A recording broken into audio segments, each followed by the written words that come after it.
Carreira e suas vozes, conectando pessoas a negócios, numa rota de 25 horas, com as vozes do sucesso. Guia definitivo para uma carreira em negócios sem fronteiras. Olá, seja muito bem-vindo, muito bem-vinda a mais um episódio do Carreira e Suas Vozes. Hoje nós vamos falar sobre como transformar sonhos em conteúdo literário. E para falar sobre esse assunto, eu trouxe a publisher Carol, a Caroline Dias. Carol, seja muito bem-vinda. Obrigada, eu que agradeço o convite. Antes de nós começarmos a nossa entrevista, eu quero fazer um agradecimento aos nossos apoiadores, que são a Tânia Vieira Joias, que traz luxo, qualidade e sofisticação, a Casinha de Cílios Paulista e a Garrafa Aqua Quantum, que é a garrafa de terapia de água informacional. E para você que quiser adquirir via link www.claudiacardilo.com.br/parcerias, você ainda leva de presente o meu e-book Comunique-se com Alma. Agora sim, Carol, seja muito bem-vinda. Eu que agradeço, Cláudia, pelo convite, pela oportunidade de estar falando com você sobre um pouco do meu trabalho e com seus ouvintes.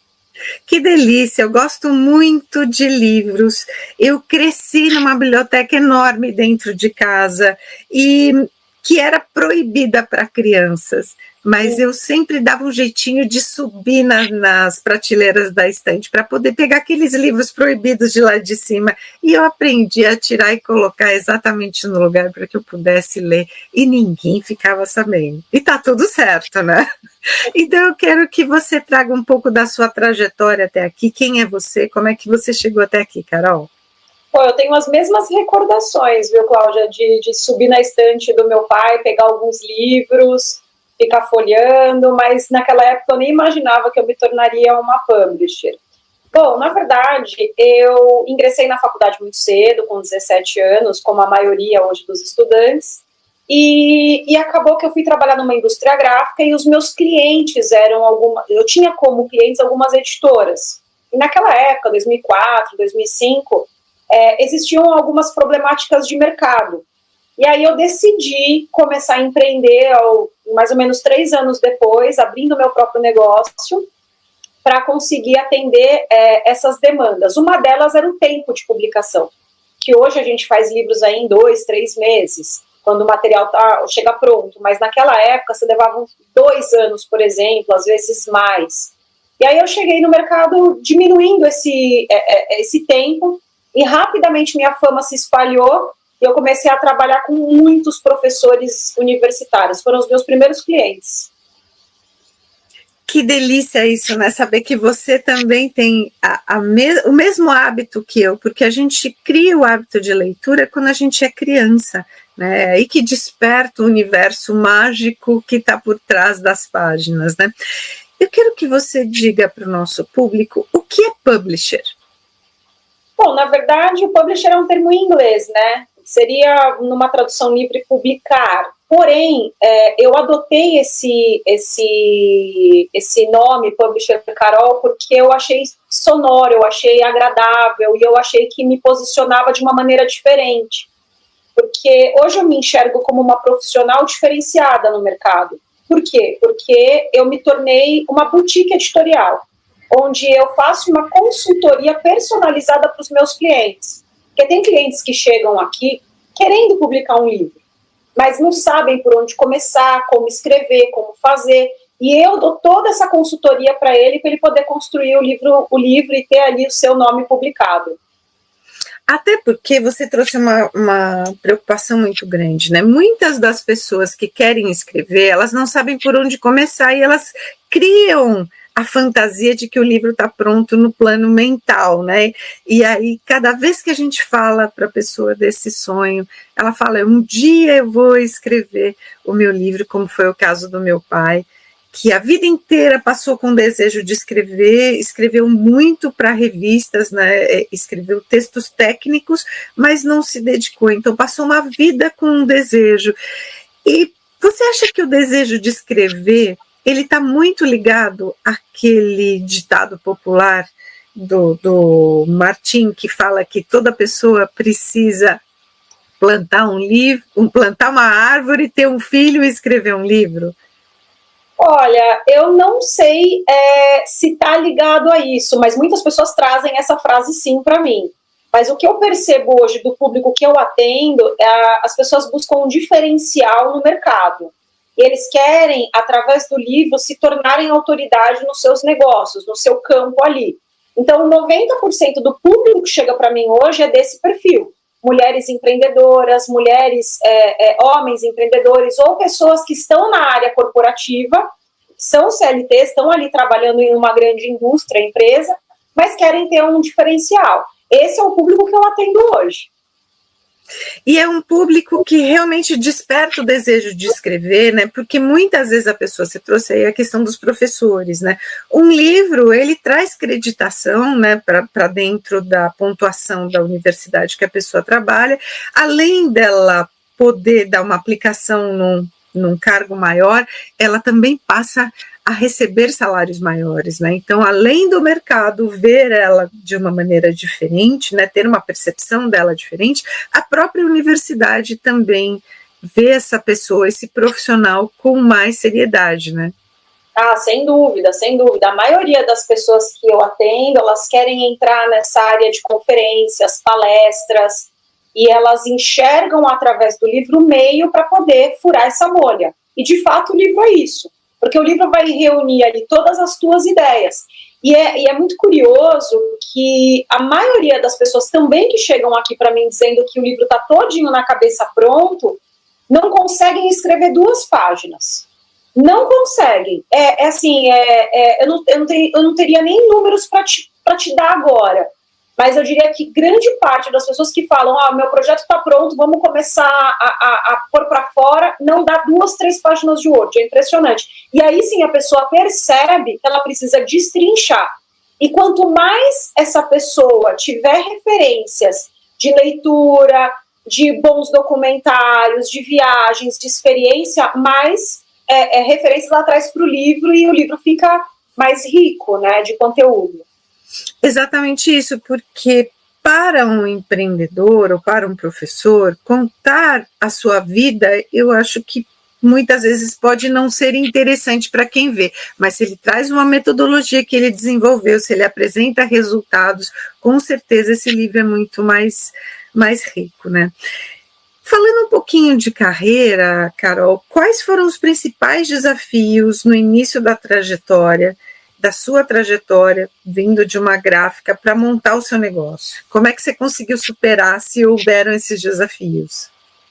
Não, tiveram muitos. Primeiro que a parte de impressão é a questão última, né? Você tem toda uma edição, você tem... Hoje mais, vamos dizer assim, antigamente os livros chegavam mais prontos para mim, mas a impressão é a última etapa de um processo editorial. Primeiro que eu não sabia fazer uma edição, eu não sabia fazer um projeto gráfico, eu não sabia direito fazer uma capa, fazer uma diagramação, e quando eu comecei, eu fazia tudo, porque eu não tinha dinheiro quando eu comecei. As pessoas pensam que todo empreendedor começa com dinheiro. Não, eu comecei com um sonho e comecei com um computador do lado da minha cama. Literalmente foi isso. Hoje eu tenho estrutura, eu tenho meu estoque terceirizado, eu trabalho com centro logístico, eu tenho meu escritório, mas nem sempre foi essa a realidade. Mas o maior desafio de todos, claro, aprender a fazer os arquivos, dar o fechamento da forma correta, o maior desafio para mim foi a questão da impressão, porque há 20 anos atrás não tinha impressão por demanda, e hoje, claro, todas as editoras recorrem a essa solução, porque nem todo autor, e eu falo isso infelizmente, se torna um best-seller. A gente trabalha para que todos se tornem, mas nem todos se tornam. E é claro que existe aí, eu não vou te falar um porquê especificamente, porque eu não tenho. Se eu tivesse essa fórmula, é claro que eu venderia, faria a patente dela. Mas alguns livros, por exemplo, eles têm tudo para acontecer e por questões de mercado, de momento, ele acaba não vendendo tanto. E hoje eu tenho ali a ferramenta que eu posso usar de demanda, que eu posso imprimir 100 livros, 200 livros. Há 20 anos atrás, isso era inconcebível. Eu tinha que imprimir de 1000 em 1000. E isso fez com que eu entrasse, vamos dizer assim, em uma crise financeira muito grande. Então, nos primeiros 2 anos como empresa, eu quase fechei. Eu não fechei, mas quase fechei. E aí eu tive que ir me reinventando ali, propondo lançamentos para autores fora de livraria, para poder ter um dinheiro ali mais rápido, para poder pagar as duplicatas. Eu tive que me reinventar em todos os aspectos. E é extremamente importante a gente falar sobre isso, porque todo mundo acha que, todo empreendedor acha, né, que começou, já começa a ganhar dinheiro. Na verdade, não, porque tem um período de adaptação entre você e o seu próprio negócio. E eu vejo muito isso, eu percebo muito isso. Os meus clientes trazem, em função de trabalhar como mentora de carreira, negócio e empreendedorismo, as pessoas, elas têm aquele sonho, né? Vou abrir o meu negócio, a partir de amanhã eu já estou ganhando dinheiro. E na realidade não é bem assim, né? Então, principalmente, a gente tem que olhar aquele momento que a gente vive, mas todo o mercado passa por altos e baixos. E o mercado literário, ele passou por uma grande depressão, né? Durante muitos anos, a gente não ouvia as pessoas falarem sobre livros porque tinha sido deixado de lado. E as mídias sociais, elas fizeram muito esse papel, né? De tirar a atenção das pessoas dos livros, né? Sem dúvida, mas eu vou te falar, eu venho falando isso constantemente. Pessoas que não leem são pessoas que não têm senso crítico. Pessoas que não leem, elas não têm referências num debate. Pessoas que não leem, elas não conseguem discernir o que o outro está dizendo, se é verdade ou não. Então, muitas pessoas falam, Carol, eu não tenho costume de ler. Eu acho isso lamentável, eu teria vergonha de falar isso. É claro que hoje, muito do que eu leio são os livros que eu publico, claro que sim. E não vou dizer que não, apesar de ontem ter terminado uma biografia de um livro que não está na minha empresa, de uma cliente que quer vir para cá. E aí eu fui lá ali por conta disso, especificamente. Então, o meu trabalho hoje, ele está muito... A não ser quando é um livro que chama muito minha atenção no mercado, eu compro para ler. Mas hoje eu tenho uma argumentação diferente quando o outro tenta me manipular ou tenta me convencer de uma coisa que eu sei que não é verdade. Então, as minhas argumentações em debates, elas ficaram muito melhores depois que eu intensifiquei as minhas leituras. E fora que as minhas oportunidades, sem dúvida, são melhores do que aqueles que não leem. E eu até critico publicamente a Forbes, que publicou na semana passada, a capa da Forbes foi Como Construir um Império Sem Fazer uma Faculdade, uma coisa assim. E eu acho isso lamentável porque cria-se no jovem que não tem esse senso crítico formado a falsa afirmação e sensação de que se ele não estudar e não se dedicar, ele vai ser bem sucedido, basta ele ser um influenciador digital. E aí, você trouxe aí uma questão muito importante, eu quero que você aprofunde mais isso, por favor. Porque se você parar para analisar, as meninas começam a fazer o quê para poder chamar atenção? Tirar a roupa. E eu não estou dizendo... eu não estou entrando no mérito do certo e errado, porque na hora que você faz, se você tem a sua maioridade, você pode fazer o que você quiser, o corpo é seu. Mas o ponto não é esse, nem todo mundo vai ser influenciador, nem todo mundo vai ser jogador de futebol, nem todo mundo vai ser uma modelo de sucesso como a Gisele Bündchen, nem todo mundo vai ser. Então o que você tem que recorrer? A uma carreira estruturada. Porque bons profissionais hoje no mercado, eles estão faltando. Não tem, aí você, é até curioso isso, né? Eu criei um projeto esse ano chamado Empreendedoras de Impacto. Cada livro eu estou colocando 10 mulheres. Para entrar nesse projeto, eu faço entrevistas com as mulheres, para ver se essa mulher é uma empreendedora de verdade, se ela tem reputação, se ela é uma pessoa, vamos dizer assim, com conteúdo bom. E a gente vem publicando. E uma das coisas que eu quero com esse projeto é que as pessoas olhem para ele aqui um ano, que eu vou ter publicado, espero eu, 6, 7 volumes, já vou estar com 70 mulheres, e as pessoas falem, olha, eu preciso de uma médica especialista em tal área, deixa eu ver se naquele projeto tem alguém que eu posso consultar. Porque o mais difícil hoje, as pessoas estão muito superficiais. Eu tenho dificuldade de contratar. Eu tenho dificuldade hoje de contratar hoje uma jornalista para trabalhar comigo e ela ter conhecimento profundo na língua portuguesa. Porque a faculdade está formando jovens despreparados. Isso é muito complicado. A gente entra numa problemática muito grande. E não é a minha dor. Eu venho conversando com empresários que têm 3, 4 mil funcionários, é gente que fatura muito. E eles falam que eles não conseguem faturar mais porque eles não têm mão de obra especializada. E aí o jovem, ele tá onde? Com a cara no Reels, no Instagram o dia inteiro, porque o algoritmo faz você ficar viciado naquilo. E eu não tô dizendo que o jovem, ele é a vítima sozinho. Eu já me peguei 30 minutos no Instagram, eu falei, não, eu preciso voltar pro meu trabalho. Eu ponho o meu celular longe e continuo as minhas coisas, porque o que me enriquece não é o Reels do Instagram, são as minhas leituras, são os meus clientes, é a minha troca, é o meu networking, que as pessoas, infelizmente, não estão valorizando. Mas como é que a gente vai estar aqui 20 anos? Porque esses jovens de 17, 20 aqui, 20 anos, eles vão estar no nosso lugar, nos nossos postos, vamos dizer assim. Será que eles vão estar preparados para atender o nosso público? Eu acho que não. Eu também tenho essa mesma visão que você e me preocupo muito com a geração Z, porque eu percebo o quanto eles são desinteressados por tudo. A única coisa que interessa realmente para eles é a questão das mídias sociais. Eu tenho uma preocupação muito grande com o meu tempo, porque é muito precioso para mim. Eu me divido em muitas coisas que faço, além da minha agência de comunicação e marketing, com as mentorias, com o programa. Então, eu tomo muito cuidado com isso, eu vou lá e desativo as notificações que sobem no celular, que sobem no notebook, justamente por causa disso. E com relação às mídias sociais, eu ainda ponho um timer, porque o Instagram hoje ele permite que você coloque um timer. Então, o meu tempo é de 20 minutos. A partir daí, ele sobe uma tela preta e você já atingiu o seu limite de hoje. E eu acho isso fantástico para mim, porque a gente perde a noção do tempo quando a gente está nas mídias sociais, porque sobe tanta coisa, vem tanta coisa, o algoritmo entrega tanta coisa para a gente que a gente não dá conta. E eu me sinto tão vazia em relação a isso.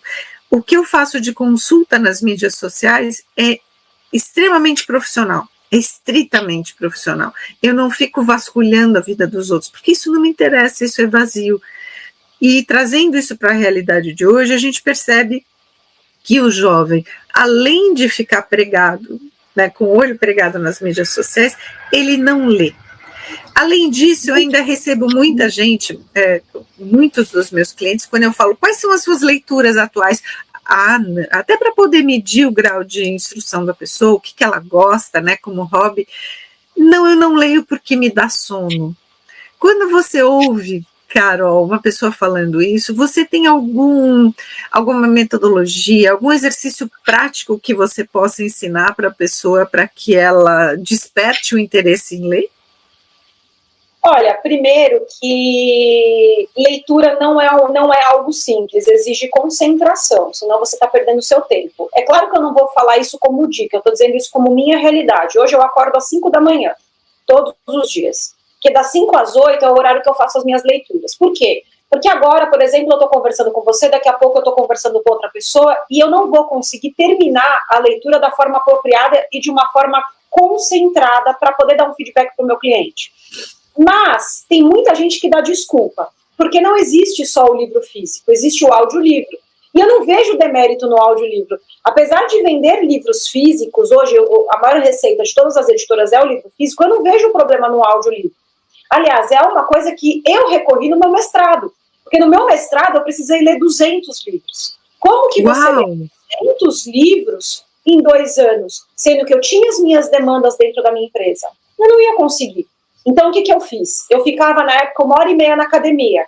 Eu colocava 1h30 para ouvir o audiolivro e quando eu percebia que tinha um trecho muito importante para mim, eu parava a esteira, ou parava o que eu estava fazendo e printava para eu ver o capítulo que eu estava e o momento da gravação importante. E aí eu pegava aquele trecho, escrevia na minha tese, ou escrevia num bloco de notas para depois jogar para minha tese.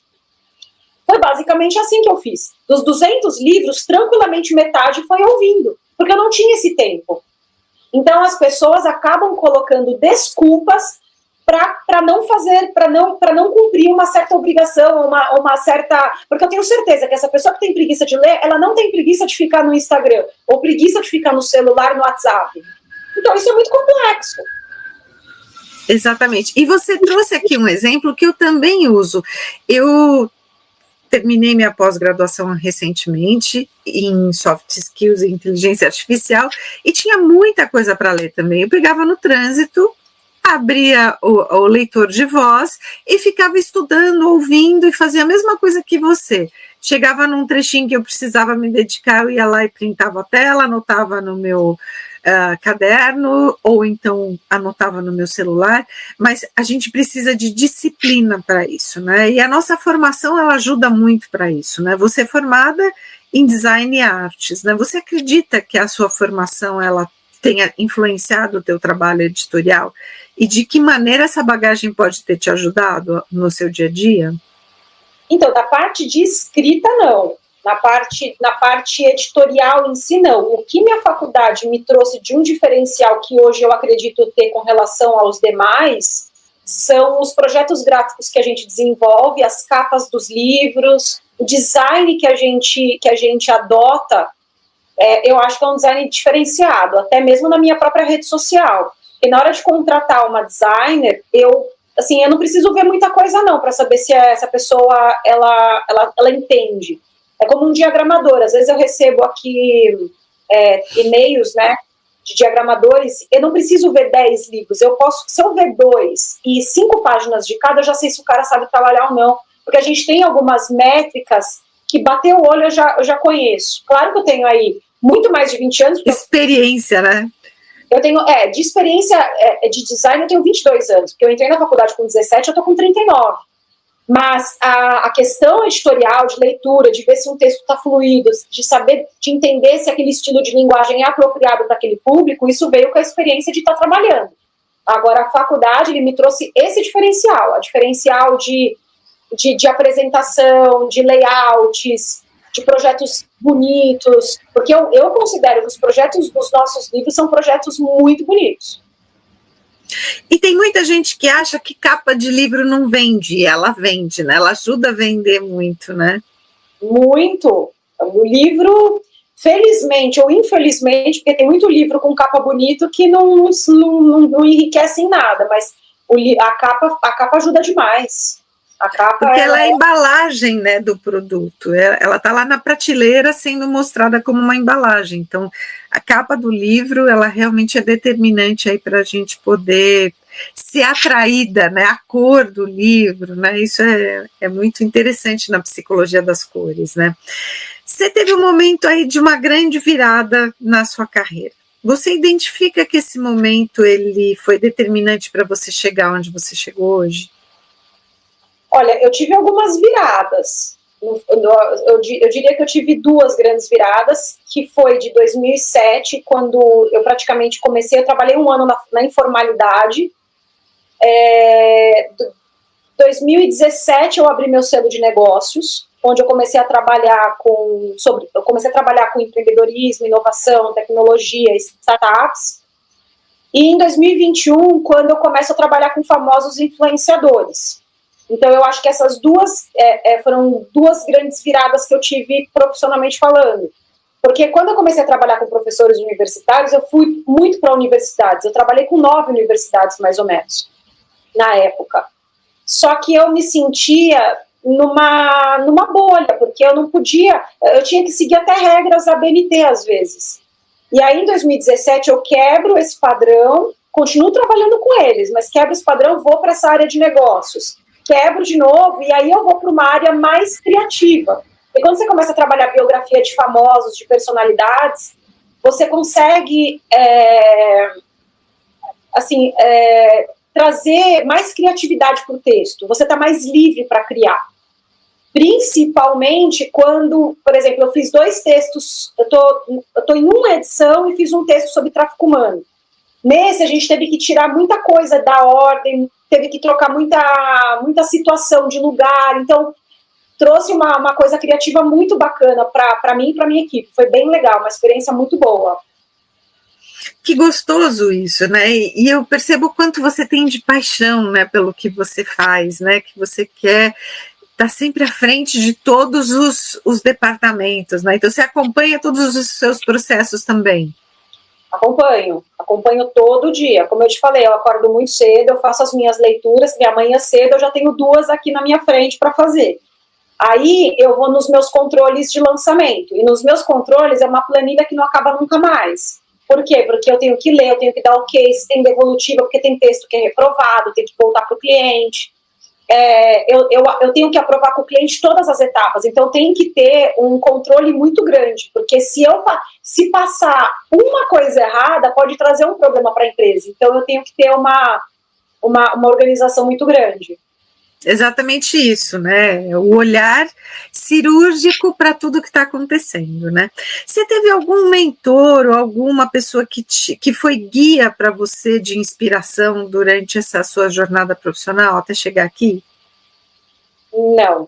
Tudo que eu fiz foi do zero e tudo que eu fiz foi sozinha. Eu montei uma editora sem nunca ter trabalhado numa editora antes, então eu não fazia ideia nem de quanto cobrar.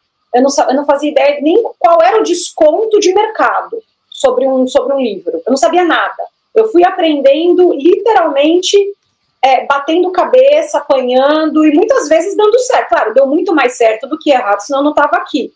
Mas hoje, assim, de 2 anos para cá, em 2022, na verdade, vai fazer 3 anos, eu conheci uma pessoa no qual eu tenho muita admiração, eu tenho um trabalho, assim, muito bonito com o Ricardo Viveiros, que é um jornalista, ele é bem conhecido, e a vida, assim, me presenteou com ele, porque ele fala que eu sou a filha que ele não teve, e eu falo que ele é meu segundo pai. Porque hoje, se hoje eu tiver, por exemplo, uma dúvida grande sobre um nome, eu sei que eu posso ligar para ele, e ele vai me atender, e ele vai me dizer qual é a percepção dele, porque durante muitos anos ele teve a editora dele, ele fechou, hoje ele continua fazendo livros, mas ele publica praticamente comigo agora, de 3 anos para cá, porque ele sabe como que eu trabalho, por ele ter visto o meu jeito criterioso, o meu jeito chato, porque eu acabo sendo chata com os meus clientes, no sentido de, estou fazendo a tua biografia, e eu vejo que todo mundo tem problemas, todo mundo enfrenta desafios, todo mundo enfrenta muitos percalços no caminho, mas é como você coloca isso no texto. Tem gente que não tem tato para colocar e ofende a honra de um terceiro. Então, eu sempre dou um diagnóstico, falo, isso aqui não cabe, isso aqui não dá, e aí a pessoa está livre, né, de fazer ou não o que eu estou falando. Se ela não fizer, eu não publico, porque eu não posso publicar um texto que eu sei que vai me dar problema lá na frente. Fotografia, a gente tem documento de todos que colocam fotos dentro dos nossos livros. Então, todas as fotos que entram tem a assinatura de fotógrafo, tem tudo. Então, é tudo tão criterioso e com uma base tão bem feita que ele percebeu e ele viu em mim uma forma de trabalho muito parecida com a dele, porque ele também é muito criterioso. Então, foi um casamento perfeito.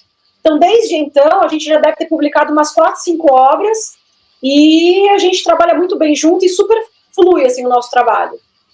Que gostoso, é muito bom a gente ter um parceiro, né, que leva a gente a viver o presente com foco no futuro, né, porque a parceria, ela vai fortalecendo a gente, né, vai moldando a gente, isso é muito interessante, né.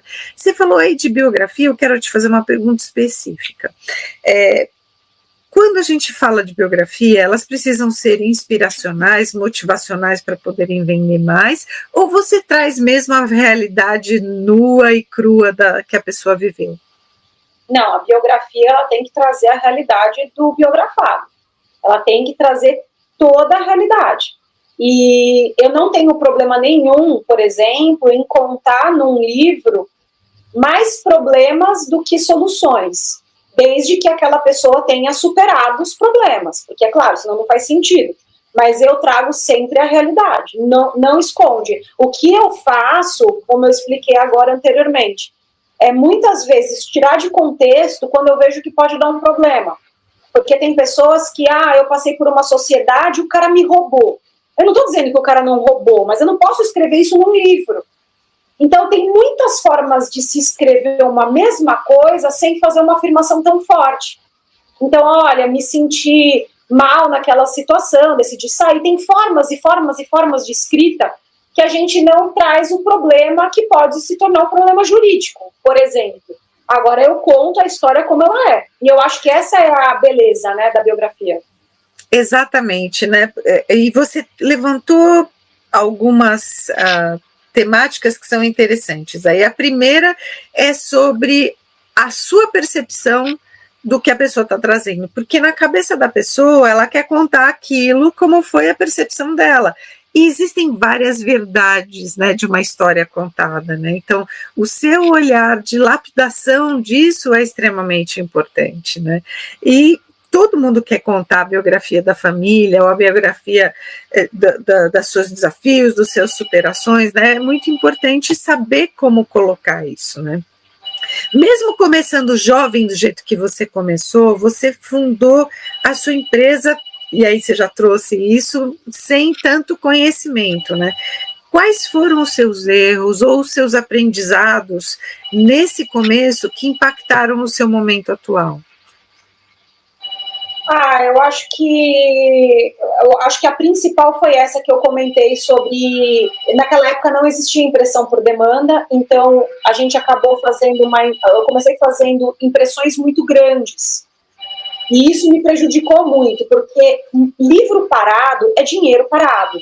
Então hoje, se eu pegar um livro e imprimir 5.000 cópias e esse livro não vender, eu literalmente tirei meu dinheiro do banco e ele está lá numa pilha, que se eu não der um jeito, o meu dinheiro vai deteriorar, porque o livro vai estragar, porque o livro ele adere umidade, ele adere traça, pode destruir, então... Cheiro, né, de bolor também, exato, né? Exato, então eu tenho muito cuidado. Hoje meu maior desafio diário, é uma coisa que eu vivo aqui diariamente, é quantos livros eu vou imprimir e quantos livros eu vou deixar no meu estoque.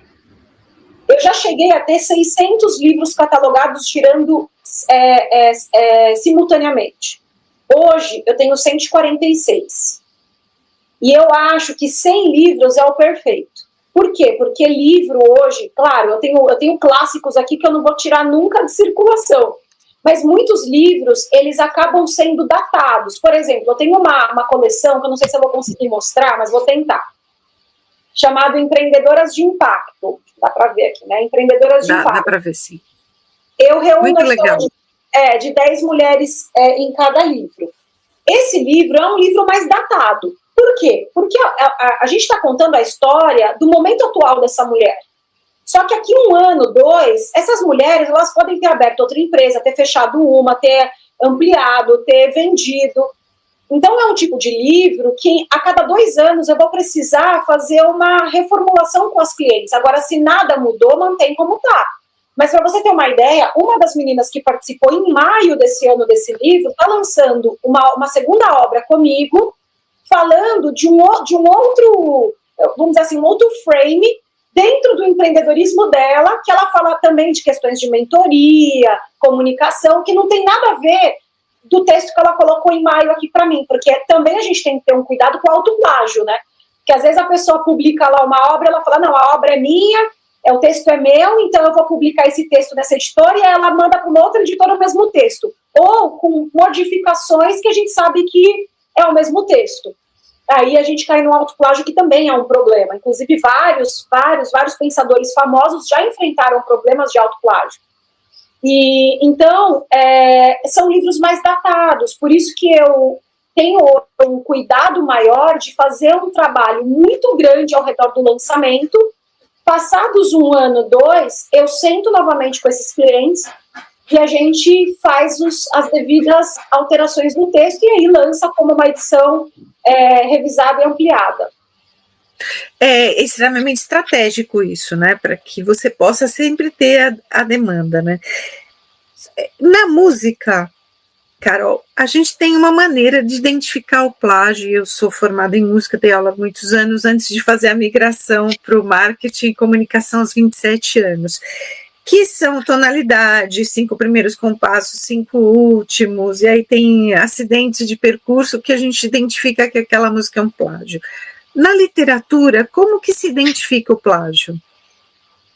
Olha, eu não vou dizer que os meus textos estejam isentos. Eu já passei por uma situação bem delicada em 2010, de um livro que literalmente tinha sido copiado. E aí, nessa época, eu chamei essa pessoa, e eu estou dizendo de uma pessoa muito, muito conhecida no mercado, grande no mercado, trabalhava numa instituição conhecida, e eu tirei o livro do ar e nunca aconteceu nada, mas sem fim. Eu decidi também não fazer nada, porque essa pessoa até gerou uma demissão para ela. Mas hoje, a maioria dos textos que eu publico são textos de biografia. Então você não consegue hoje plagiar uma biografia, a não ser que você viva a vida da outra pessoa e me conte uma história. Você tem que ser muito convincente, porque é uma coisa até curiosa. Com os meus anos de leitura, os meus anos como empreendedora, meus anos batendo cabeça sozinha, porque como você mesma falou, o mercado ele tem nuances e ele muda de direção o tempo todo. E eu, como empreendedora, eu tenho que estar muito ligada nessas mudanças, porque senão eu fico para trás. Eu já passei muita coisa, eu já passei todo tipo de desafio e já tive que lidar com todo tipo de gente. Porque eu publiquei 1.350 obras. Passaram aqui mais de 2.000 pessoas. São 2.000 personalidades diferentes que eu tive que lidar. Então, você aprende um pouco sobre gente também. Então, hoje, eu consigo detectar se uma história não é... Se aquela história tem um buraco faltando, se tem uma ponta solta, eu consigo identificar. Por exemplo, há 2 semanas atrás, eu fiz uma entrevista para... Uma entrevista não, desculpe. Eu estava querendo contratar os serviços de uma pessoa. Olhando, conversando. Claro que a pessoa vai me falar o que eu quero ouvir. Mas tinha coisas que aquela pessoa estava me falando que não estava batendo, a conta não estava fechando. E aí, eu não sei, eu acredito muito no sexto sentido das pessoas. Eu não fechei o contrato. Porque para mim tem fio solto. E tem algumas coisas que eu já detectei. Mas tem mais coisas ali que não batia. A história não tá batendo, sabe? Quando o negócio tá esquisito. Então, eu consigo entender isso e detectar isso quando eu faço, por exemplo, uma entrevista com um cliente. É claro que eu não vou fazer uma entrevista se vier o dono de uma multinacional conversar comigo. Agora, se é uma empresa de bairro, uma empresa menor, eu quero entender se aquela história é verdade. E aí eu consigo identificar sim, tanto que depois, se eu percebo que a história não bate, eu não dou andamento, não. Muita gente vive de ilusão, né? Acha que ela consegue trazer aquela fantasia que ela vive para a realidade, porque é o que ela vende para os outros, né? Então ela quer lançar um livro da fantasia dela, e na verdade não, né? Você tem esse olhar crítico justamente para isso, para poder saber o que é genuíno e o que não é, né? E entre esses 2.000, 1.500 livros que você lançou e 2.000 pessoas que você conversou, qual foi o projeto mais desafiador até hoje, Carol? Eu já tive alguns projetos mais difíceis de se fazer, mas eu acho que o mais desafiador foi o projeto que eu fiz em 2023, desculpa, chamado Searching Desiree, que é o caso da menina que tinha sofrido tráfico humano por aquela influenciadora digital, Cati Torres, que inclusive a Cati está presa. Só que quando a gente começou o livro, o processo de julgamento dela estava em andamento. Então eu tinha o escritório civilista comigo, eu tinha o escritório criminalista falando, eu tinha o Ministério Público querendo saber o que a gente estava colocando. Então eu me senti muito pressionada, a ponto de sim, ter tido uma crise no final do livro, de falar, poxa, eu não vou terminar nunca, porque quando eu terminava o capítulo eu submetia para civilistas, o texto está redondo, aí a gente mandava para a criminalista, ela fazia um monte de anotação, e aí a gente voltava tudo, e aí devolvia para a civilista, não, esse termo não pode. Então era uma guerra que eu estava literalmente no meio, porque um termo não podia conflitar com o outro, vice-versa. Então foi um livro muito difícil, eu levei 1 ano para fazer. E o resultado ficou maravilhoso. Hoje, quem lê o livro, apesar desses percalços de dificuldade de escrita, percebe que o livro foi um livro é um livro que flui, é um livro que te prende. E para mim, ele deveria virar uma série, porque é muito gostoso mesmo, ele te prende. Eu fico imaginando esse projeto no audiovisual, seria incrível. E é bem comum, né, esses livros que são desafiadores de escrever virarem documentários, virarem séries dos streamings, né, então isso é muito gostoso, né. Falando um pouquinho agora dos projetos atuais, você tem um novo selo, que é o Disrupt Talks, é isso? Que deu vida a essas biografias? Sim, o Disrupt Talks nasceu em 2021 para trazer a história aí de algumas celebridades, influenciadores e tudo mais. Então, eu tenho alguns projetos com o Disrupt Talks, tenho projetos com a Editora Reflexão, aí depende. Porque o que acontece? Hoje eu me coloquei como a marca-mãe, o meu nome, por quê? Porque eu direciono o meu cliente por o selo mais adequado para ele. Porque eu quero entender como é que esse processo de escolha aí dos autores e celebridades que você publica, porque você faz essa entrevista com as pessoas, também com os famosos? Então, depende. Os famosos depende porque o que acontece? Os famosos, eles vêm por assessoria. Eles não vêm diretamente. Dificilmente um famoso entrou em contato direto. Se entrou, foi por indicação. A maioria não. A maioria é realmente um trabalho via assessoria de imprensa. Então, quando o assessor chega, ele já dá o briefing completo para mim. E aí eu vejo a viabilidade do projeto. Se eu vejo que o projeto é um projeto que pode me trazer muitos problemas, eu já disse não. Eu disse não esse ano, inclusive, para um influenciador, porque o que ele queria fazer é um projeto que, para mim, não cabe. Que ele queria, por exemplo, entregar para a imprensa os bastidores de um monte de gente. Esse tipo de projeto, ele é muito complicado. E a minha ideia é sempre, através do livro, gerar uma autoridade para o meu cliente. Seja ele quem for, empresário, influenciador, da área corporativa, para mim não importa. Eu não quero que o meu nome esteja associado a escândalos, a coisas que não vão agregar e que hoje os meus clientes correm. Por isso que eu tenho os clientes que eu tenho, porque meus clientes, eles sabem que a gente divide dos mesmos valores. Então, o cliente que chega aqui falando, eu quero contar todo babado durante o meu casamento com fulano. Não vai ser eu essa pessoa. Porque o fulano, ele vai processar alguém, né? Ele vai minimamente querer que eu recolha os exemplares. E a probabilidade dele conseguir é muito grande. E eu não quero meu nome associado a isso. Meu nome associado a projetos que não tragam o que eu quero entregar para os meus clientes. Então, eu tenho muito zelo pelo que eu escrevo, pelo que eu publico. Meu pai sempre falou que um bem imaterial que ele deixava para mim era o nome da família, né? E para que eu cuidasse muito desse nome com muito zelo. Então, eu entendo perfeitamente o que você fala, porque tem gente que não liga, né, de fazer notícia da maneira negativa, porque acha que está todo mundo curtindo, está todo mundo vibrando e está todo mundo lá comentando alguma coisa. Mas eu penso exatamente como você, né? O nosso nome é o nosso maior bem e vamos cuidar disso, né? E foi muito curioso que no final dessa reunião eu até falei para essa pessoa, eu falei, olha, eu acho que é melhor você ir para um site de fofoca, você vai ter mais sucesso, o dinheiro vai vir mais rápido, do que você querer publicar um livro que vai levar meses para a gente se fazer e quando sair vai dar problema. Então vai para um site de fofoca e vende essas informações. Se você tem todas essas provas que você está me dizendo que tem, vai lá e vende que vai dar muito mais dinheiro. Eu falo mesmo, eu dou diagnóstico correto para os meus clientes. E mesmo que legal.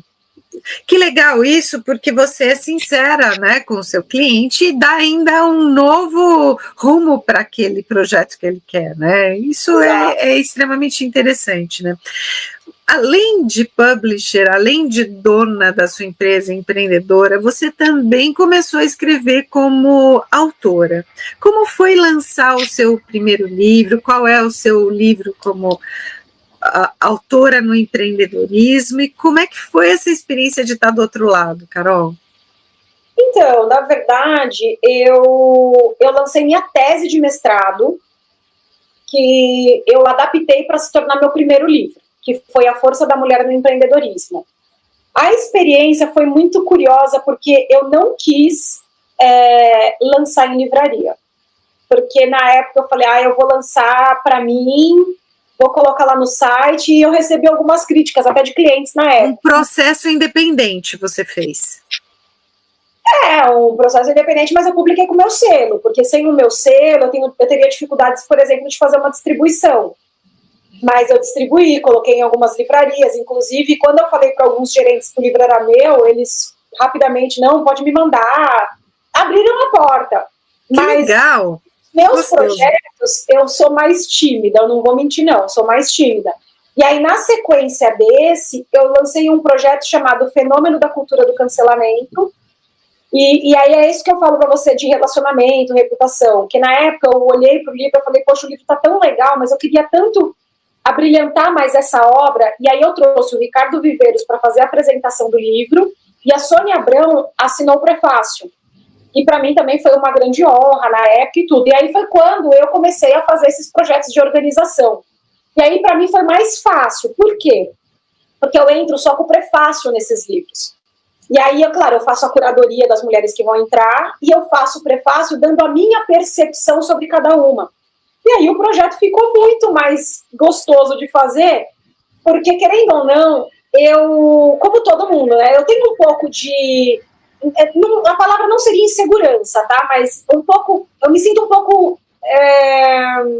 talvez não pronta para as pessoas lerem um projeto de empreendedorismo meu, porque eu acho que eu estou dentro de um processo de empreender. Eu empreendo hoje todos os dias de maneiras diferentes, então eu não me sinto pronta, por exemplo, para falar, esse aqui é o meu livro sobre como eu construí minha empresa, porque minha empresa, ela se reinventa semanalmente. Então, por causa disso, eu não me senti tão pronta de falar, pô, vou para uma livraria, vou fazer a bagunça, chamar todo mundo.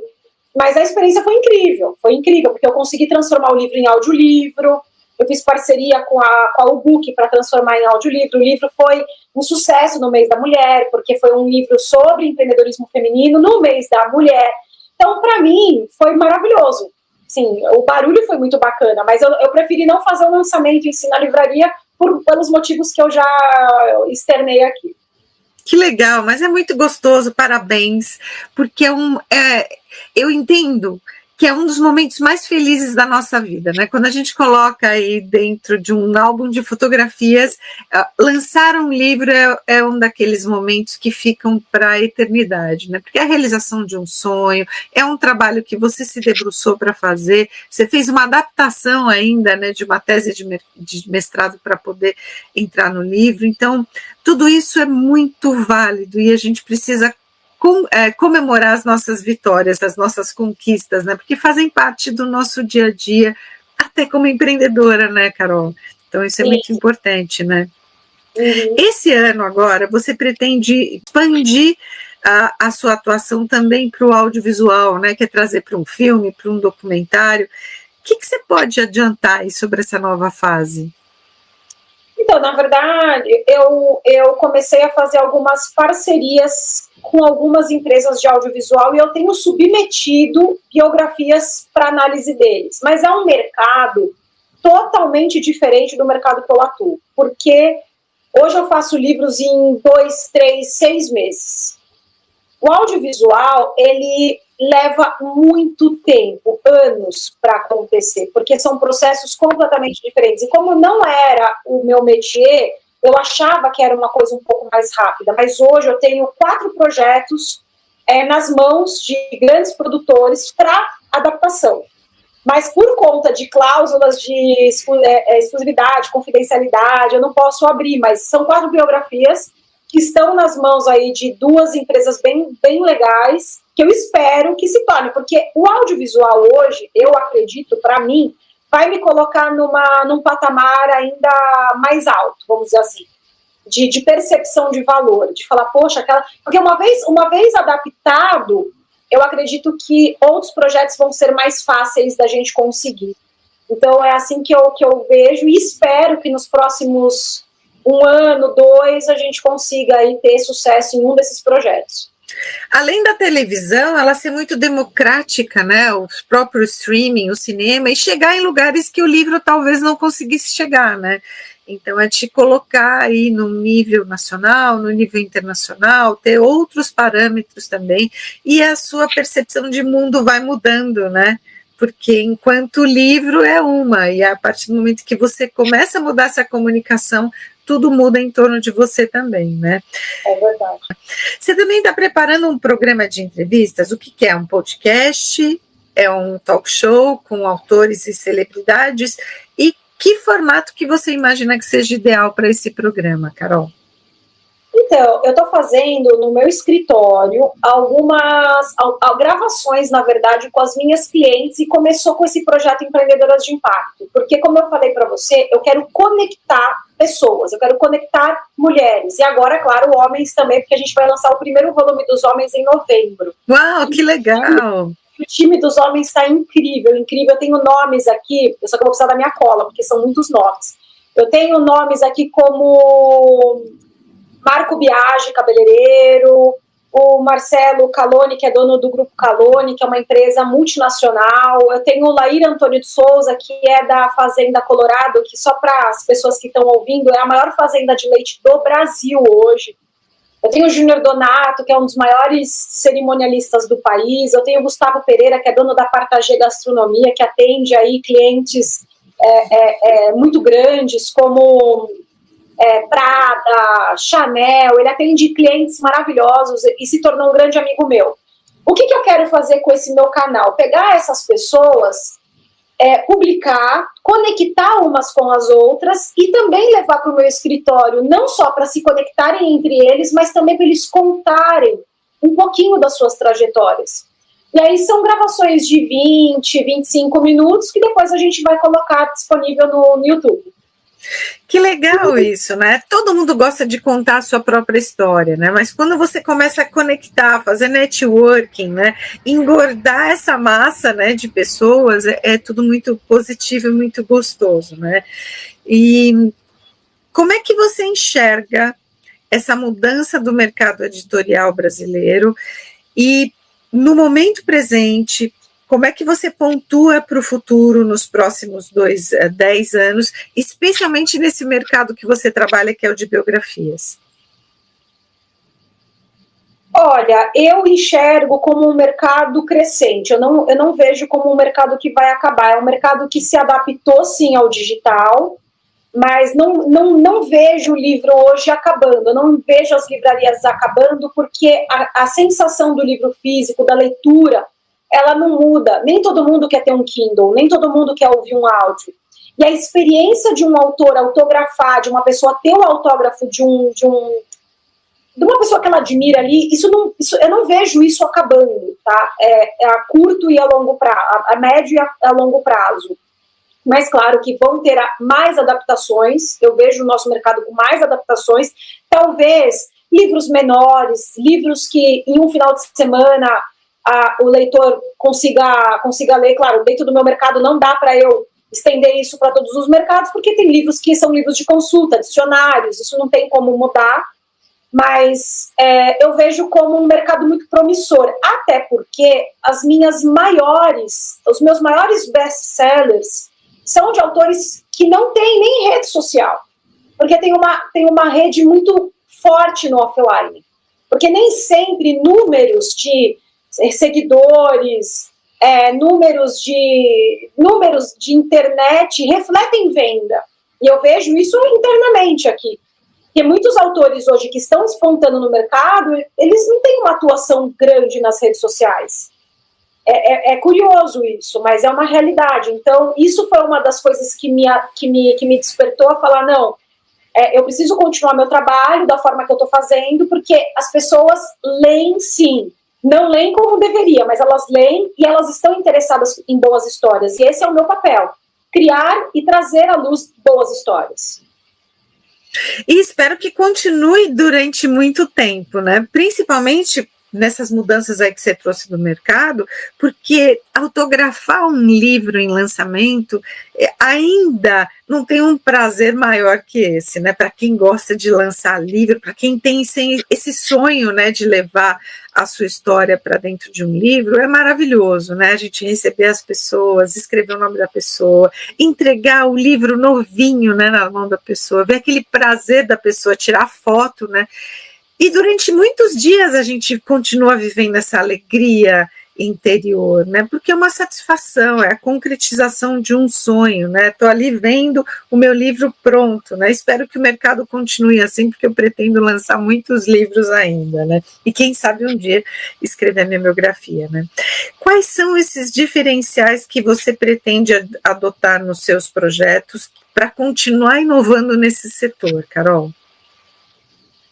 Eu entendo que uma das coisas que eu devo fazer com o meu cliente é percepção de valor.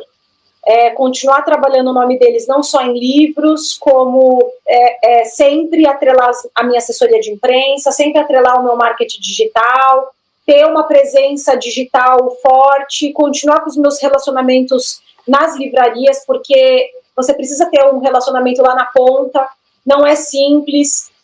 As ferramentas, elas estão aqui para nos ajudar, inclusive a gente usa muitas dessas ferramentas, inclusive hoje eu tenho uma ferramenta de metadados aqui, que em questão de 15, 20 minutos, o mercado inteiro recebe a informação de todos os livros que a gente está publicando.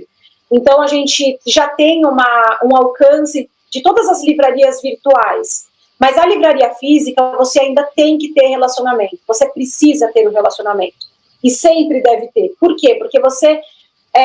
muitas vezes aquele autor que está conseguindo um destaque, ele precisa estar num lugar estratégico, e ali é relacionamento, o relacionamento. Então é assim que eu enxergo, é um trabalho 360, não é um trabalho único de, olha, eu preciso escrever sua história, publiquei, imprimi, agora não é mais comigo. Você tem que fazer um acompanhamento ali no offline com essa pessoa. Como eu falei, nem todos vão virar best-seller, nem todos, mas a atenção e a personalização, ela tem que estar ali para todo mundo. Exatamente isso. Eu quero falar um pouquinho sobre os lançamentos. Quando você faz os lançamentos, você também adota a questão da leitura de um capítulo com seus autores sobre as biografias deles? Não, porque a livraria lota. Esses lançamentos que a gente faz de 10 autores, normalmente a gente tem na livraria 300 a 400 pessoas. É humanamente impossível, porque começa a ficar muito cheio e nenhuma livraria comporta tantos autores. Para você ter uma ideia, esses lançamentos a gente aluga mesas e cadeiras, porque não tem mesas e cadeiras para esses autores sentarem. E aí eu não posso deixar meus convidados em pé. Então a editora contrata isso. Então eu não consigo fazer esse tipo de coisa hoje. O que eu quero fazer com os meus clientes, principalmente esses de biografia, eu quero reuni-los em novembro, num espaço que ainda a gente está discutindo qual será, para eles conversarem, se conectarem, fazerem negócios, e aí seriam homens e mulheres, todo mundo no mesmo espaço. Que gostoso, nossa, é fantástico, né, você poder ver todas as pessoas que você já participou da vida delas de alguma maneira, juntas, ali, fazendo negócios, se conectando, né, e a conexão é a essência, né, a alma do negócio, né, tanto que você falou, né, que precisa de relacionamento aí nas livrarias e é extremamente importante isso. Carol, a gente está chegando no final dessa entrevista que eu estou amando, porque uma das minhas grandes paixões, que veio de um hobby, é a leitura, é a escrita, e eu quero que você possa falar um pouquinho mais agora de um grande projeto dos seus sonhos ou do sonho das pessoas, quais são as limitações de tempo, orçamento e estrutura que a pessoa precisa para ela poder se dedicar e se planejar fazer um livro. A sua pergunta é muito sazonal, porque a cada ano é um projeto novo. Há um ano atrás eu falaria de um livro, hoje eu falo de outro, daqui um ano com certeza outro. Nesse momento, eu falaria do Empreendedoras e Empreendedores de Impacto, porque é um projeto que eu idealizei em janeiro desse ano, e foi um projeto que deu muito certo. Por que deu muito certo? Não só porque as pessoas gostam de contar suas histórias, mas porque muitas pessoas não têm tempo de escrever um livro. E escrever um livro é um trabalho, escrever um capítulo é outro muito menor. E tem pessoas que, quando escrevem um capítulo, acabam... Olha, eu quero escrever um livro só para mim. Ou quando não, eu mesma leio e falo, olha, a sua história é muito grande para esse livro. Você merece ter um livro sozinha. A sua história é muito maior do que 15 páginas de Word, que é normalmente o tamanho do texto que eu preciso para compor uma obra como essa. Então, o livro organizado, esse projeto que eu organizei, ele acaba sendo uma pílula de degustação para as pessoas, porque quando elas chegam da livraria e se deparam com 300, 400 pessoas, elas querem fazer parte daquilo, elas querem escrever e elas querem continuar. E isso é muito legal, isso é muito gostoso de ver. Então, esse é o maior projeto. Que legal, porque foi exatamente o que aconteceu comigo. Eu escrevi um capítulo dentro de um livro em que eu era coautora. Quando eu cheguei lá na livraria Cultura do Shopping Guatemi, lotado de gente, tinham mais ou menos umas 500 pessoas, porque era um livro de coautoria, então tinha muita gente no livro. E eu entendi que aquilo que era um hobby, né, a realização de um sonho, estar dentro de um livro, podia se tornar muito maior que isso, e foi assim que eu comecei a escrever os meus livros. Então é muito importante. Muitas vezes a pessoa tem uma degustação, né, como foi o meu caso, dentro de um livro, mas depois isso se torna aí carreira da pessoa como escritora, e é fantástico. Carol, quero que você deixe aqui as suas mídias sociais, o seu site, para as pessoas te encontrarem e poderem também realizar os seus sonhos de lançarem seus livros. Claro, quem estiver ouvindo, tiver vontade, tiver despertado essa vontade de escrever, a minha rede social é Publisher Carol, e o telefone da editora, para você me contactar, é o 11 97651 4243. E meu site está em construção, tá? Aqui um mês, mais ou menos, vai estar funcionando, que vai ser o carolinedias, com z.com.br. carolinedias, com z.com.br. Então, Carol, muito obrigada pelo seu tempo, pela sua atenção em estar aqui conosco, contando aí os detalhes e os bastidores de uma vida se dedicando a lançar e realizar sonhos dos outros. Parabéns, muito sucesso para você, Carol. Eu que agradeço, obrigada. E para você que está nos ouvindo no trânsito, no carro, em casa, no trabalho, meu muito obrigado pelo seu tempo, pela sua atenção em estar aqui conosco. Espero que a partir de hoje você comece a entender o que é realizar o seu sonho, concretizar o seu sonho, colocando essa história em um livro. Até o próximo episódio do Carreira e Suas Vozes.